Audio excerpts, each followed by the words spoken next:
Da Alterosa. Oferecimento. Prefeitura de Belo Horizonte. Acesse pbh.gov.br e conheça nossos serviços. Boa noite, bem-vindo ao JA desta segunda-feira, 6 de agosto. Começou hoje em todo o país a campanha nacional de vacinação contra a poliomielite e o sarampo.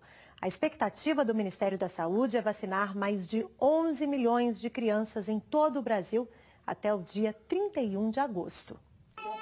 Davi Luca, de apenas 1 ano e 10 meses, foi um dos primeiros a receber a vacina contra sarampo e poliomielite na campanha de vacinação que começou hoje em todo o país. É a importância porque as crianças têm que ter sempre com o cartão em dias, né? As doenças estão muito avançadas, então é muito importante a vacina. Segundo o Ministério da Saúde, um dos objetivos é aumentar a cobertura vacinal no Brasil. Em Minas Gerais, 1 milhão de crianças devem ser imunizadas.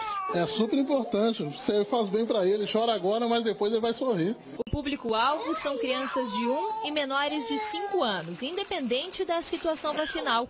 A campanha vai até o dia 31 de agosto. Essas crianças, independente de terem sido vacinadas anteriormente, elas receberam mais uma dose, né? Uma dose, a gotinha, que é a da poliomielite, e a vacina injetável contra a tríplice viral, que é contra sarampo, cachumba e rubéola. As vacinas estão disponíveis nos 152 centros de saúde da capital. Até o momento, Belo Horizonte recebeu 169 mil doses contra sarampo e mais de 130 mil contra pólio. Eu, como mãe, eu tenho que fazer o meu papel. E os responsáveis das crianças têm que fazer o seu papel, porque vacinar é importante. O dia D de mobilização nacional será no sábado, dia 18 de agosto. Nesse dia, mais de 36 mil postos de vacinação estarão abertos. A meta é vacinar 95% das crianças e diminuir a possibilidade de retorno de doenças que já estão eliminadas no Brasil. Em 2016, o país recebeu da Organização Pan-Americana de Saúde o certificado de eliminação do vírus do sarampo. Mas hoje enfrentamos 2 surtos, um em Roraima e outro no Amazonas. Em relação à poliomielite, o Brasil está livre da circulação do vírus desde 1990. Mas, segundo o Ministério da Saúde, houve uma redução nas coberturas vacinais do país. Por isso, a importância desta campanha. Vários fatores podem ter sido os que levaram a essa baixa. Um é um novo sistema de informação que alguns municípios não conseguiram implantar e com isso tiveram um problema na sua cobertura. E a população se movimenta muito, viaja de um lado para o outro. Então, o risco é da reintrodução dessas doenças. 3 pessoas morreram de febre maculosa em Itaúna, no centro-oeste do estado. A doença é transmitida por um carrapato que se prolifera muito, principalmente nessa época do ano. A Prefeitura de Itaúna intensificou o combate ao carrapato estrela, transmissor da febre maculosa, e também aposta na conscientização dos moradores. Também está sendo feita a limpeza de lotes e áreas com mato, que podem servir de esconderijo para os carrapatos. A presença de capivaras em áreas urbanas preocupa. Estas fotos, enviadas por uma moradora da região central, mostram vários animais atravessando a Avenida Jovem Soares. Entre as últimas semanas de junho e o início de julho, 3 pessoas morreram aqui em Itaúna com febre hemorrágica. Amostras de sangue delas foram levadas para laboratórios em Belo Horizonte e os resultados dos exames só ficaram prontos agora. Os laudos comprovaram que a jovem de 20 anos e os 2 homens de 54 e 60 foram vítimas de febre maculosa. E é justamente nesta época do ano, com temperaturas baixas e tempo seco, que o carrapato, o transmissor da doença, se prolifera ainda mais. Por isso, a atenção tem que ser redobrada. Quem circula pelas áreas consideradas focos do carrapato se preocupa. A gente está sempre fazendo caminhada, sempre andando para esse lado de cá e é perigoso. Se torna perigoso, é preocupante. Com o maior risco de contágio, a cidade está em alerta. Primeiro, é que se mantenham afastados desse tipo de área com mata e com pastagens. E se for realmente necessário, principalmente os agricultores na zona rural, onde a gente tem ali as lavouras, a pecuária, né, a presença de gado, que também é um hospedeiro do carrapato, que eles fiquem muito atentos à presença do carrapato na pele. Eu estou com muito medo, porque eu já fui na médica ali em cima, semana passada, mais ou menos, e ela me passou até uma pomada, porque está parecendo muito carrapato na minha casa. E nós falamos agora sobre um velho problema da capital. O anel rodoviário, o corredor mais movimentado de Belo Horizonte, por onde passam cerca de 160 mil veículos todos os dias. Os problemas ali são muitos, na mesma proporção do tráfego. Já as soluções, quando andam, seguem em marcha lenta. O anel rodoviário de Belo Horizonte tem 26 quilômetros e é o corredor mais movimentado da capital. Ele foi projetado na década de 50 e reformado em 1970. Segundo Roberto Carvalho, ex-vice-prefeito de Belo Horizonte, o projeto não acompanhou a evolução do tráfego de veículos. E hoje é cenário de muitos acidentes. O anel foi projetado para 30 mil veículos por dia. Hoje nós temos 160 mil veículos por dia no nosso anel rodoviário. Então isso é um fluxo absurdo. Com esses estreitamentos dos viadutos, nós temos os congestionamentos. Então assim, e não tem segurança para o cidadão e principalmente para quem trafega na via. Qualquer acidente é morte e é tragédia. São de 30 a 35 mortes por ano. Nos 3 primeiros meses deste ano, 201 pessoas ficaram feridas em acidentes no anel rodoviário. Muitos com envolvimento de caminhões e carretas. Os caminhões não respeitam, né? Os caminhões não ficam na pista deles corretamente. Então a gente é sempre prejudicado. Olhar bem aí, você vai ver muitos carros aí, caminhões aí andando aí na faixa, na terceira faixa, carro pequeno entra e freia em cima com um caminhão aí pesado aí, quase 40 mil quilos aí, pesados, entendeu? Este trecho, na altura do bairro Betânia, é considerado o mais perigoso do anel rodoviário. E ali nenhum caminhoneiro que não é de Belo Horizonte ou não é da região, imagina que vai encontrar um engarrafamento no meio de uma via daquela. Onde nós temos 2 estrangulamentos. Nós temos o viaduto ferroviário da Ferrovia Centro-Atlântica, que segura para 2 pistas, e tem o viaduto em cima da Avenida Amazonas. Um questionamento muito grande. A situação do anel rodoviário de Belo Horizonte pode começar a mudar se uma força-tarefa entre diversos órgãos for colocada em prática. Por exemplo, uma dívida da Ferrovia Centro-Atlântica com a União é negociada para que o recurso seja investido na obra. O valor é de 600 milhões de reais. Com intervenções no trecho entre o bairro Betânia e a Avenida Amazonas, principalmente nos viadutos, onde há estreitamento de pista. As negociações estão sendo feitas com o DENIT, Departamento Nacional de Infraestrutura de Transportes, Ferrovia Centro-Atlântica e Prefeitura de Belo Horizonte. 5 mil famílias vivem no entorno do anel rodoviário. Para o início das obras, 600 famílias precisarão ser removidas. Duplicar os viadutos é emergência. E já existem projetos há muitos anos, pagos pelo próprio DENIT, para que nós não tenhamos contenção. E fazer as passarelas. E temos que fazer os novos anéis rodoviários, o norte e o sul, onde o grande fluxo de caminhões não passariam mais pelo anel rodoviário. Nós teríamos, então, uma avenida metropolitana. Um homem foi preso em flagrante por tráfico de drogas no aeroporto de Confins. O rapaz, de 20 anos de idade, que se preparava para embarcar para Lisboa, em Portugal, confessou à Polícia Federal ter ingerido 100 cápsulas de cocaína. Por haver risco de morte, ele foi levado a um hospital para extração da droga. Depois de medicado, o homem expeliu 56 cápsulas. Assim que forem retirados os demais pinos, ele será encaminhado à penitenciária Nelson Hungria, em Contagem. Se condenado, poderá cumprir até 15 anos de prisão.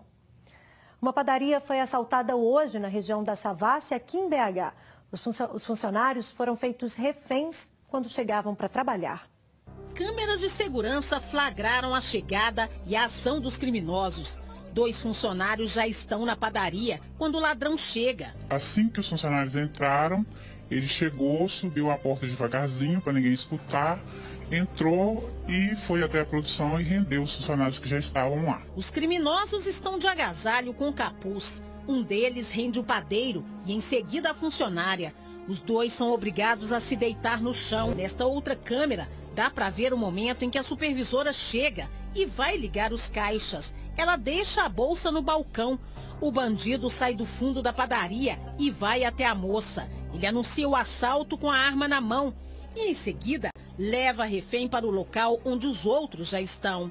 À medida que os empregados chegam, também são abordados e levados para o local. Nesta outra imagem, a gente vê o padeiro tirando o pão do forno. Quando o forno começou a pitar, porque era hora de tirar o pão, ele ficou nervoso, ficou perguntando para o padeiro o que estava acontecendo e liberou o padeiro para ir lá e desligar o forno. Ao todo, 7 funcionários foram rendidos. Eles ficaram aqui na área de produção sob a mira de um revólver por cerca de 15 minutos. O que eles queriam, na verdade, era gerente para poder abrir o cofre para eles levar o que precisavam. A gerente foi abordada do lado de fora quando chegava de carro, mas os criminosos não conseguiram dirigir o veículo e acabaram abandonando o carro na rua e fugindo a pé. Alguns funcionários não tiveram condições de continuar trabalhando, tiveram que ir embora para casa. E nós vamos ter que trabalhar, né? Porque a vida continua. E você vai ver agora as imagens de um outro assalto a um estacionamento na região de Venda Nova, na capital. O bandido aproveitou a boa vontade de um funcionário para poder roubar. O rapaz de blusa de moletom vermelha chega ao local e pede para beber água. Ele entrega o copo e quando o funcionário se vira, ele entra e anuncia o assalto. Reparem que ele tira uma faca da cintura. As imagens não mostram, mas o senhor, ao reagir, foi atingido com uma facada no braço esquerdo. O ladrão foge após roubar R$120 do caixa.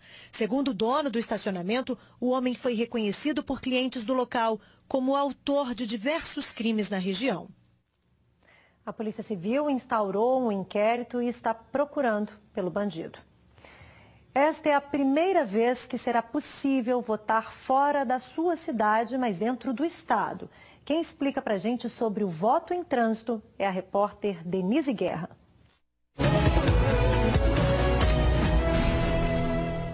O que é voto em trânsito? Eu não sei o que é voto em trânsito.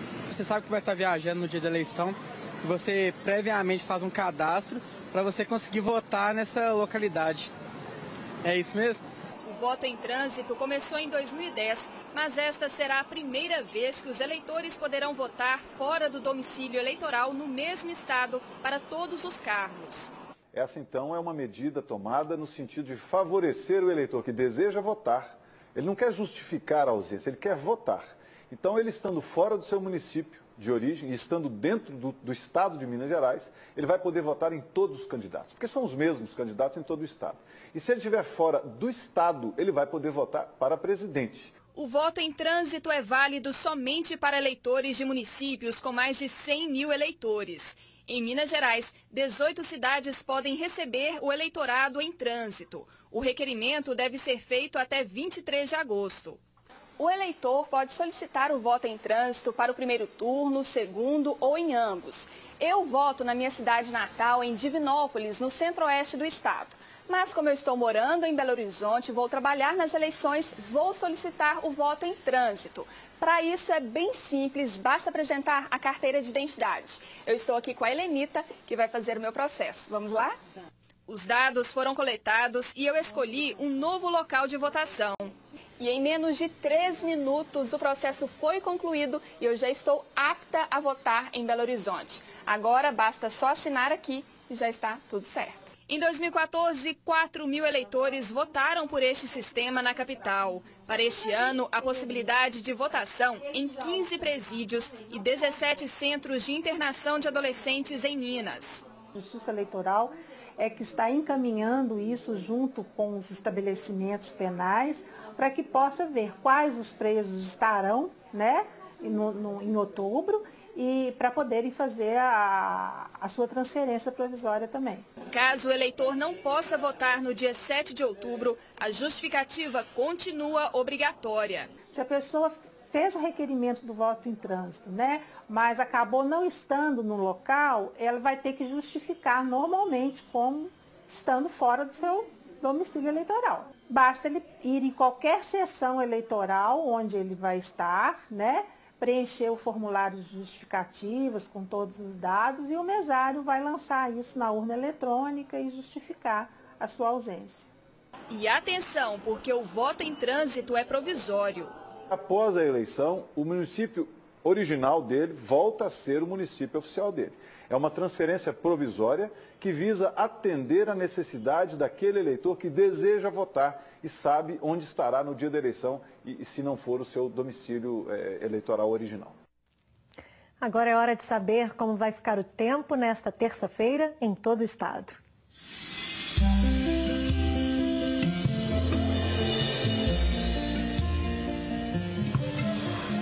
Céu encoberto e possibilidade de pancadas de chuva em boa parte do estado.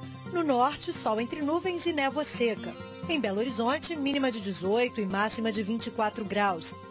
A temperatura vai de 14 a 27 em Tombos, de 15 a 37 graus em Jequitaí. Oscila dos 9 aos 25 em Ouro Fino. E em Araguari, mínima de 14 e máxima de 32 graus. Daqui a pouco você vai ver como foi o evento de CrossFit que conquistou os mineiros. O festival que invadiu o Gigante da Pampulha teve diversão para a família inteira. Depois do intervalo, nós voltamos já já.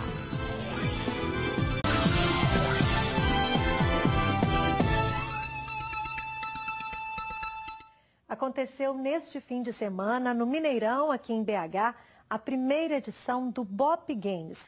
O maior evento de crossfit do estado e um dos maiores do Brasil, teve programação para a família inteira. E eu, claro, fui lá conferir. Olha só. 1.000 atletas inscritos e 10.000 pessoas estiveram no Mineirão em 2 dias de evento. Além das arenas de competição, os atletas também tinham um amplo espaço de descanso, recuperação e de lazer. Gabriela é praticante de CrossFit há 1 ano e meio. No BOP Games, competiu na categoria mais alta, com maior carga e complexidade dos exercícios. Eu entrei sem fazer uma corda, sem pular uma corda, sem nenhum condicionamento físico. E hoje estou competindo na maior categoria feminina. Nada paga, vale tudo. Flávio já participa de competições há 2 anos e meio e ficou surpreso com a estrutura. Tem opção desde opções para crianças até pessoas mais velhas, opções de aulões e tudo mais. Então é realmente um evento, não é só o campeonato de CrossFit. É para agregar toda a comunidade e chamar muita gente para cá. Dentre as atividades, o Highline, uma modalidade de slackline, chamou a atenção. Haja equilíbrio para atravessar a esplanada a 15 metros do chão. Já o desafio Caveira simula um treinamento militar e leva o participante ao limite. Quer desistir? Desiste, garoto! Desiste! Bora, garoto! Quer desistir? Bora! Dá pra conversar comigo? Tem fôlego aí? Tem, sempre. Ainda tem? Sempre tem. Superação. Cada dia você vencendo você mesmo. Gui Malheiros, de 17 anos de idade, é o único brasileiro medalhista em CrossFit e veio do Rio de Janeiro para dar um workshop. Fui vice-campeão mundial na minha categoria de 16 a 17 anos, em Madison ano passado. E aí, na minha palestra, eu conto um pouco sobre como eu cheguei lá, como foi a experiência e o que fazer para ser um atleta de sucesso, uma pessoa até, que consiga atingir seus objetivos. E teve quem estava com a família em busca de um passeio diferente. Escalei, fiz um tanto de coisa. Além da gente vir e divertir com as crianças, ainda tem o espaço pet, né? Achei muito legal, pode trazer os animais. Muito legal, muito gostoso estar aqui. E até a turma, que pegou pesado no levantamento de peso, encerrou o dia com muita diversão. Para encerrar com chave de ouro, com energia lá na tampa, o evento está de parabéns. Rumo ao próximo e vai ser quando? A gente não tem data definida ainda, mas certamente entrou no calendário nacional de eventos de CrossFit e a gente já está estudando uma data para o ano que vem. Bora, garoto! Que energia, hein? O JA termina aqui, você fica agora com o SBT Brasil e eu estou de volta amanhã a partir de 7h15 da noite, logo depois da novela Carrossel, que está de volta aqui na TV Alterosa.